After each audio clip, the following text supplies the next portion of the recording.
नमस्कार मित्रों, मैं आपका अपना ब्रजकिशोर तिवारी।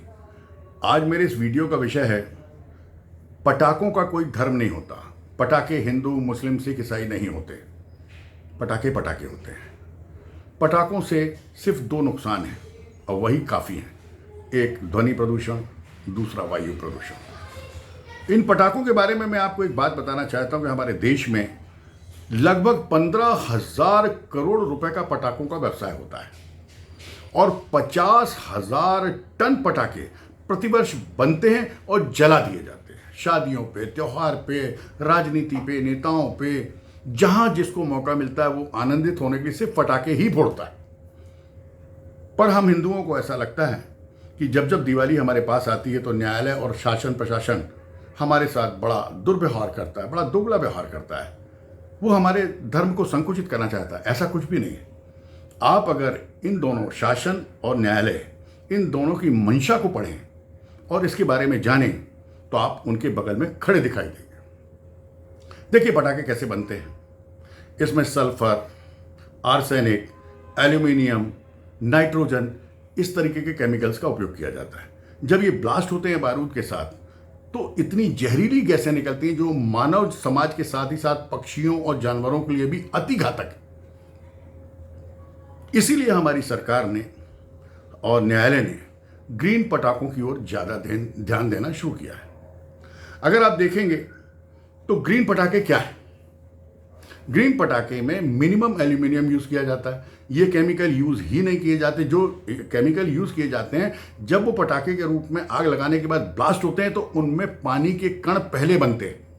वो पानी के कण पटाखों में से निकलने वाली विषैली गैसों को वहीं रोक लेते हैं। दूसरी बात, जो एक बारूद का पूरे माहौल में प्रदूषण फैल जाता है उसकी जगह इसमें सुगंधित गैस बनाने वाले केमिकल डाले गए ताकि आसपास का वातावरण बड़ा सुगंधित हो जाए। चलिए, ये तो मैंने आपको डिफरेंस बता दिया। अब आपको बताते हैं कि इस बार सुप्रीम कोर्ट ने अपने आदेश में क्या कहा है। सुप्रीम कोर्ट ने सारे धर्मों का और सारे कार्यक्रमों का ध्यान रखा है। उसने कहा कि मैं किसी एक विशेष धर्म या समुदाय के विरुद्ध नहीं बोलना चाहता, ना हूं। अब आप सुनिए, उन्होंने कहा है इस दीपावली पे रात्रि 8 से लेकर 10 बजे तक 2 घंटे आप बम फटाके फोड़ सकते हैं। इसमें भी ज्यादा ध्वनि वाले नहीं, कोशिश करें लाइटिंग वाले फटाके। अब आप बोलेंगे साहब क्रिश्चियंस का जब न्यू ईयर आता तो उस पर सुप्रीम कोर्ट ने रूलिंग दी है 11:55 रात से 12:30 तक वो क्रैकर्स का उपयोग कर सकते हैं, अपने त्योहार को मना सकते हैं। उसके बाद नहीं। आप कहेंगे सिखों के लिए, तो उनके लिए भी उन्होंने 2 घंटे की छूट दी है। सुप्रीम कोर्ट का काम है आदेश देना, कानून बनाना। उसको पालन करने का काम हमारे यहाँ के शासन प्रशासन का है।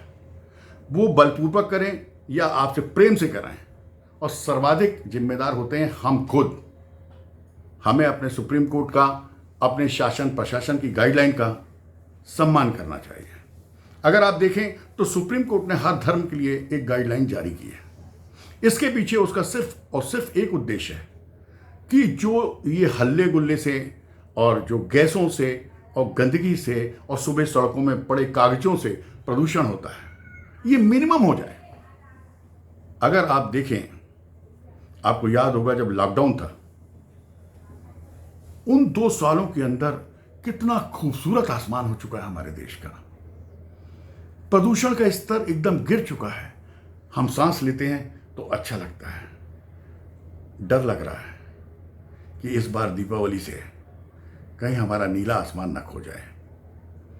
इस मामले में उत्तर प्रदेश की योगी सरकार ने बहुत ही अहम कदम उठाए हैं। उन्होंने किसी भी तरह के फटाखे जलाने पर पूर्णतः प्रतिबंध लगा दिया है। योगी जी ने उत्तर प्रदेश में सिर्फ ग्रीन पटाखों को जलाने की परमिशन दी है। वहीं दिल्ली गवर्नमेंट से जब सुप्रीम कोर्ट ने पूछा कि आपके पास पिछला पटाखों का कितना स्टॉक है, तो सुप्रीम कोर्ट को पता चला कि उनके पास अभी भी 50 लाख किलो पटाखा रखा हुआ है। तो सुप्रीम कोर्ट ने क्या कहा, इस साल दिल्ली में बाहर से कोई भी पटाखे नहीं लाए जाएंगे, ना खरीदे जाएंगे, ना बेचे जाएंगे।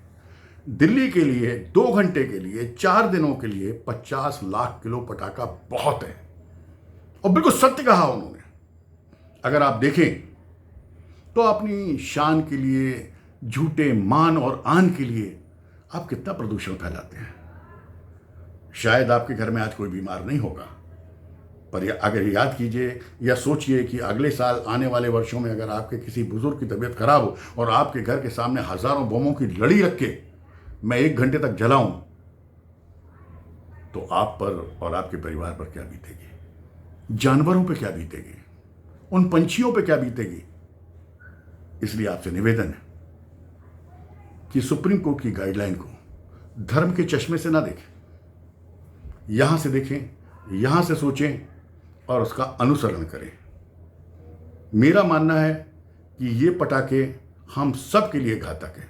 ये अलग बात है कि शासन प्रशासन इसे सुप्रीम कोर्ट के आदेश को किस तरीके से मनवाता है और हम किस तरीके से मानते हैं। प्लीज कम से कम पटाखे जलाएं, ग्रीन पटाखे जलाएं, देश को अच्छा वातावरण दें। धन्यवाद।